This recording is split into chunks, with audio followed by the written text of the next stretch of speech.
there, I'm Chris Dashew. I'm Mike White. And this is Father Malone.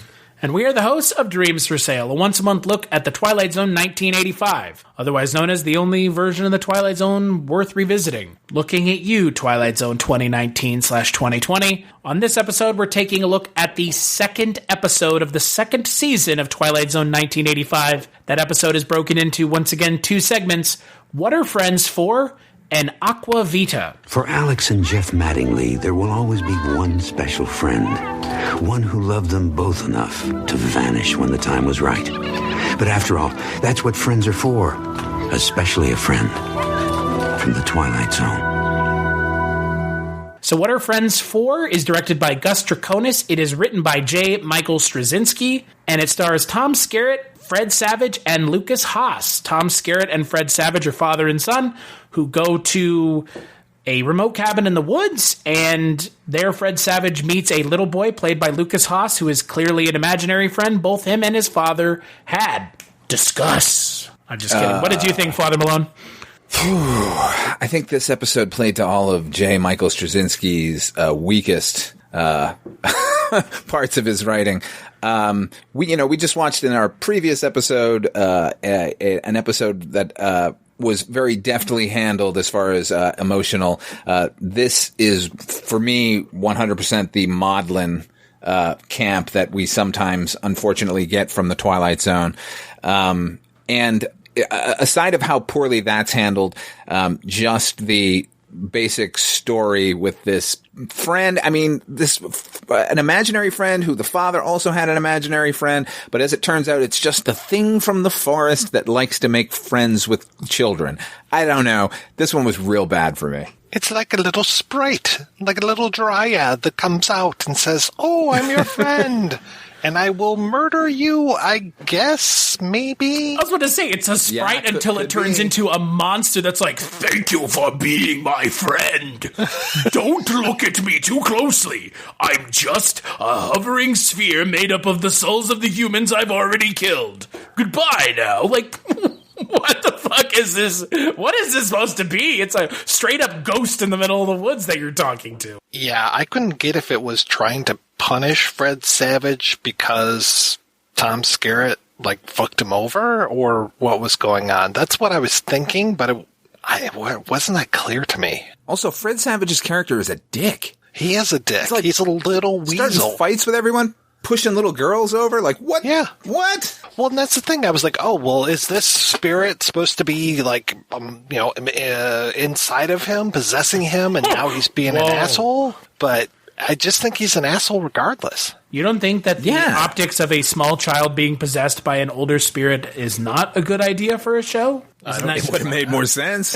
Probably would have just been grandma, to be fair. I mean, it's a weird segment because it mixes some of the stuff we saw in the first season, like Little Boy Lost. Mm-hmm. Like that maudlin saccharine shit that the show just does so well, and so just it does it with such fervor. It's like, look at what we're doing, and it's like, oh, this again? And then, but it also has that really weird tone of chameleon, where it's like the reason for why this thing is here is less clear in this than it is in Chameleon, but it feels the same way. It's like this thing is just here and we don't know why, but at least in Chameleon it's explained somewhat more than this. They could have gone for that in this, but instead they chose to go for nothing at all. Right. Because the if there's a threat in the episode, it's never really clear. I mean, when he gets trapped in the thing, the mud fort, quote unquote, was he actually trying to harm him? I don't think so.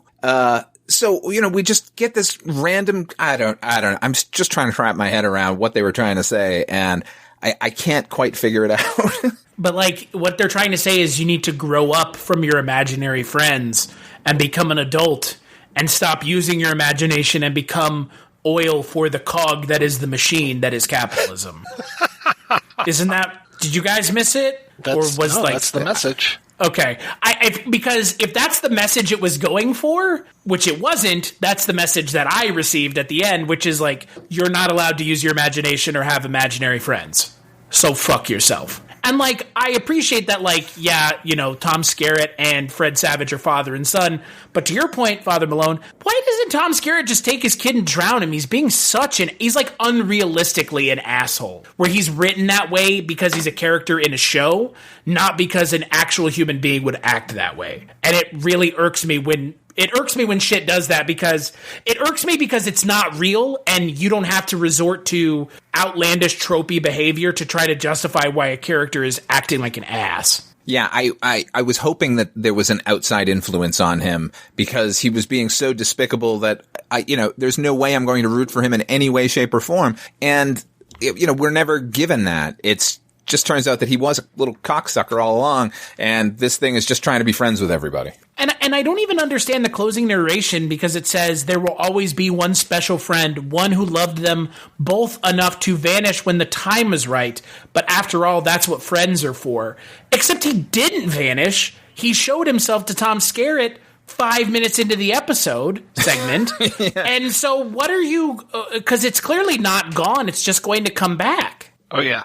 Some other hapless kid is going to come onto this thing, and then all of a sudden, or maybe he's got other imaginary, he's an imaginary friend to other people that live around the forest. But yeah, I feel like this malevolent spirit is still there. And it should have been malevolent. It actually should have been played as a malevolent spirit, because then I think this episode would have had some legs. It would have had this idea that you do need to turn your back on this thing because it is evil. And instead it's like, no, you're turning your back on it because fuck having an imagination. Yeah, because they never give us any, other than Fred Savage being an asshole, they don't give us, like a character's, faults that have occurred to them because of their association with this character. Like Tom Skerritt obviously lived his life, and he's got a kid, and he's seems to be doing okay. And having to renounce this imaginary friend just doesn't make any sense, because it seems like the imaginary friend has no influence on him at all, other than when he's at that cabin. It is everything that the last segment, A Saucer of Loneliness, wasn't. It is saccharine. It is completely muddle-headed when it comes to the tone and the moral of the story. I mean, again, the morality of this story is so twisted that I don't understand what it was going for. It's a twisted morality story. Because again, if you're trying to tell us that it's okay to get rid of your imaginary friends, while I would agree to some extent, what is the point of telling that story? Father Malone, are you a Mystery Science Theater 3000 fan? Oh, yeah. Joel, though. Yes. Oh, definitely. Okay. I didn't realize that Gus Triconis, who directed this, also directed Side Hackers. Oh, my God. Side hacking. That's the way to go. Exactly. That's hilarious. Well, I guess not a great director, but then the script was the real culprit here, because everyone on screen obviously were pretty talented, and so it's not a question of them failing the material; it's the material failed them. Like you said, Chris, just another dip into the maudlin well that Twilight Zone likes to do sometimes with, I don't know, writers working out their father-son relationships or something, and they slap a semi-supernatural bent on it, and then we can tell us the same melodrama we've been fed over and over again in every other genre. You know what I was really glad it wasn't? I was really glad that it wasn't a story where he was meeting a previous version of his father, like a younger version of his father. Oh. Because honest to God, that's what I thought it was going for.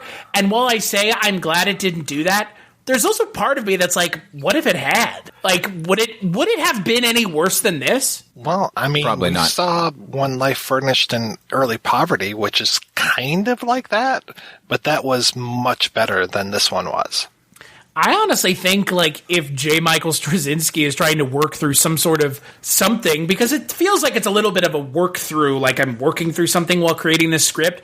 I felt like totally. I would feel like the character of Mike, played by Lucas Haas, it being his father, would have been a much more interesting story to begin with. Yeah. I was thinking that Lucas Haas was eventually going to take over Fred Savage's place, like try to, do almost like a changeling kind of thing to him. Also would have been better than what we got. Mm-hmm. Totally. Or even if it had just been like, if they had jettisoned the Fred Savage character and just had this man who's like, going through divorce and he's broken and he goes back to his like childhood whatever and meets his childhood friend, like they could have mined that for something, no matter what the eventual like plot contrivances would have come up with at the end.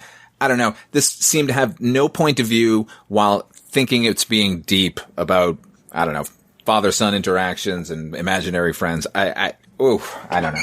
Well, the cat's in the cradle, Mike. And the silver spoon. It's true. When you're coming home, Daddy, I don't know when, but you'll have an imaginary friend to play with. And then he'll try to murder you, or not, or who knows, or who cares. Maybe. Something. Yeah. Ask again later. This episode is the fucking Magic 8-Ball of episodes. It doesn't know what it wants to be, but ask again later and you'll get a different answer. My sources say no. And yet it's still better than Little Boy Lost. Because it isn't actively offensive. That's true. Right. It's not saying that you should have a child and abortion is not the answer. That's true. Correct. So let's move on to another episode with a twisted moral compass. Aqua Vita. There is indeed a fountain of youth, but not the one Ponce de Leon dreamed of. The true fountain of youth lies in the human heart, and its healing properties are without price. An oasis flowing ever fresh from the headwaters of the Twilight Zone. So Aqua Vita is directed by Paul Tucker, written by Paul Chitlick and Jeremy Bertrand Finch. It stars Mimi Kennedy as a woman who is obsessed with her good looks, is worried it might lose her job, and so she goes and finds a water called Aqua Vita, which means life water, that's delivered by none other than Shooter McGavin himself, Christopher McDonald. What did you think of this segment, Mike? Well, at the time that this came out, in 1986, I think that it was much more relevant than it is right now, though it probably is more relevant. It's probably still relevant, but I don't think that we talk about it as much these days. It was when a lot of women were getting fired for looking old on television, and especially news anchors. And so I see this having like, okay, kind of a good message at first, and then it's like this kind of monkey paw type thing. I'm also thinking of Death Becomes Her as I'm watching this. I'm thinking of a lot of things that are actually better than this episode as I watched it. It was so predictable. I really had hoped that Christopher McDonald was given more to do because I like him so much. And our main characters, especially Mimi Kennedy, it's like, I just don't care about you at all. So I was just kind of nonplussed by this whole episode. I'm going to second that. It was, yeah, I mean, I agree with you. Yeah, it was timely back in 86, as far as, and the sort of message of people like chasing their youth is obviously, eternal on its own. Like you said, like I could not help but think Death Becomes Her the entire time I was watching the episode. I think Christopher McDonald was really good. He'll always be Goose to me, by the way.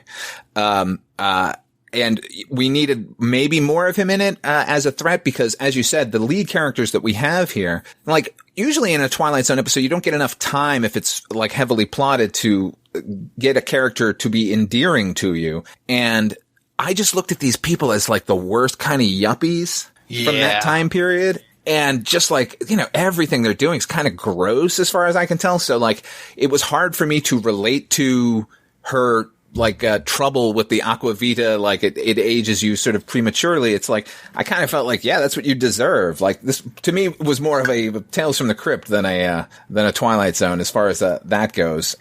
Just wait, you're saying it's only Sin Deep, but just with a positive spin at the end? No. Yeah, pretty much. And that was from a comic from what, 1954? Right. Christopher McDonald will always be Tappy Tibbins to me, by the way. But yeah, I wish that he was more of the devil or something, or to also show the economic hardships, because there's the whole thing of like this, first one's free, just like every other drug dealer type of thing. And then the next one is $10,000 and her friend is asking for money. And I'm just like, okay, yeah, that's a lot of money in 2021. That's going to be a lot more money in 1986.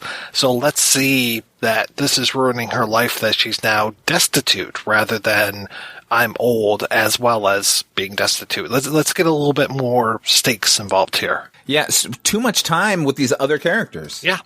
Since you guys all mentioned your favorite Christopher McDonald role, as much as I do like him as Shooter McGavin, he's fantastic in Dirty Work, where he essentially plays the same character. But I know that movie has Norm Macdonald in it. Your mileage will vary with Norm Macdonald, so that aside, agree completely. Why not give anything other than what's going on with the other characters more time? Mm-hmm. The other characters are completely useless.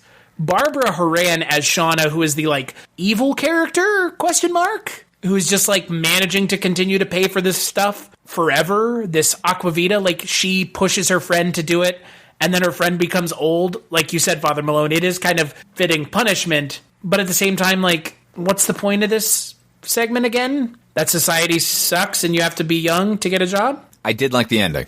The ending's good, but the ending just doesn't make sense. Getting old to be segment. with her. Yeah. That was nice. Oh, no, I'm not saying it redeems the episode in any way. Oh, no. I'm just saying it doesn't make any sense, because, like, why, like, it just, these characters deserve to be miserable. Yeah, and, you know, there could have been plenty of time to develop these people as likable and relatable. Like you said, Mike, like they touch on the financial thing, but it doesn't really affect her at all. The only thing that affects her is that she sort of grows old. But, like, you know, we spend time with this. These girls go to his fucking photo studio, and there's an entire segment of that. Like, you know, this party scene, like all this extraneous stuff when we're really just dealing with two people and her struggle with addiction and, you know, his sort of support of her. And they just sort of gussied it up with all this other stuff that only made me dislike everyone involved. Mm-hmm. Yeah, I didn't understand it. I mean, I was really just rooting for Christopher McDonald to turn them all into old people. You know, I didn't understand the point. It's another segment of this show, similarly to the last segment, where what are you trying to say? Focus up, Twilight Zone. Yeah. Yeah, or cut down the running time to help focus this thing. Because the closing narration is, the true fountain of youth lies in the human heart, and its healing properties are without price. Oh, what? Well, that's the husband, right? I mean, yeah, but the husband is not a character in the episode. He does nothing. He gets two opportunities to talk to the main character. Once at the beginning, once at the end, and I think they share, like, barely any words in between. Like, okay, he's not even the focus of the episode. So do you guys think, had they, as you said, Mike, like, really edited this thing down so we just got brief bits of their lives, like we could have been on their side? Either we're on their side or it could have, should have maybe been like you're saying, a Tales from the Crypt, and they just get fucked over at the end. I mean, I thought the ending was kind of sweet. Okay, yeah, he's going to be old to be with his wife, and he doesn't care. Okay, that's great, but you know what? Men don't have the same problems that women do when it comes to her and her job. True. Like, she is unable to work in the way that she is. So it never added up to me. It needed a shorter running time and a gender swap. Yes. Then it could have worked. Yeah, I can see that. Yeah, it felt to me like low-hanging fruit.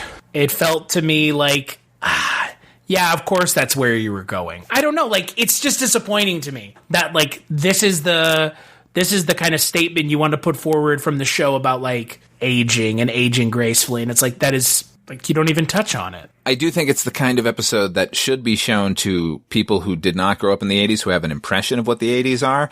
Like, they should know this side of the 80s, because, you know, when I think back, unfortunately, this is what dominates my mind, and I just think it's gross.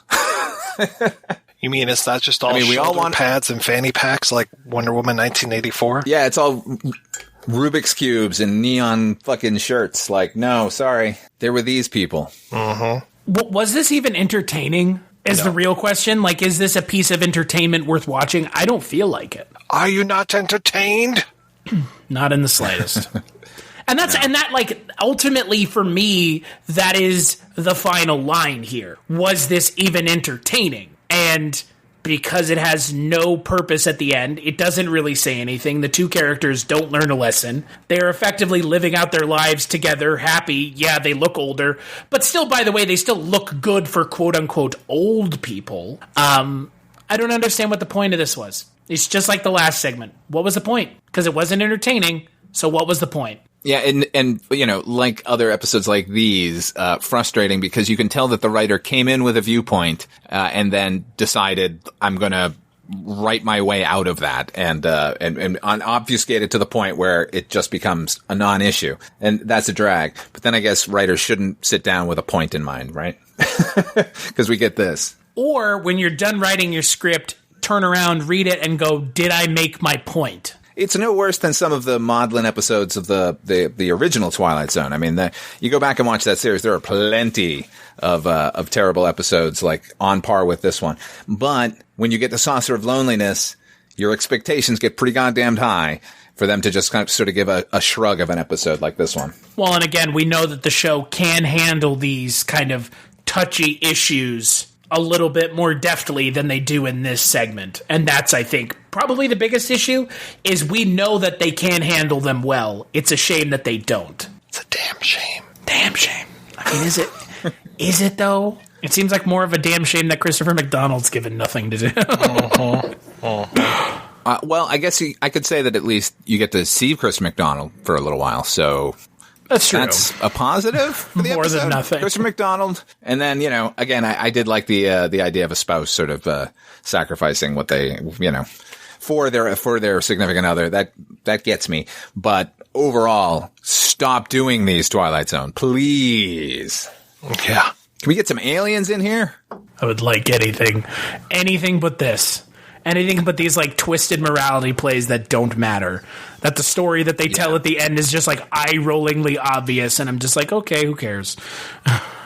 So in the next episode of Dreams for Sale, we're going to be taking a look at the third episode of Season 2. That episode is once again broken into two segments, The Storyteller and Night Song. One of those is written by friend of the show, Rockney S. O'Bannon. So there's hoping that... Fingers crossed. Until then, where can people find you, Father Malone? You can check me out at fathermalone.com. It's a link to my podcast, Dark Destinations, a radio drama travelogue that takes listeners to fictional towns. You can also hear me over on Chronicles from the Crypt, the Twilight Zone, not Twilight, this is the Twilight Zone 85 podcast.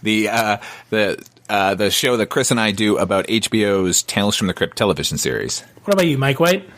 Well, you can find me over at the Projection Booth Podcast, which is available at projectionboothpodcast.com. And as for me, you can find me on Twitter at Christmas Claus, and that's where I post everything that I work on, including all the other podcasts, along with the ones that they mentioned.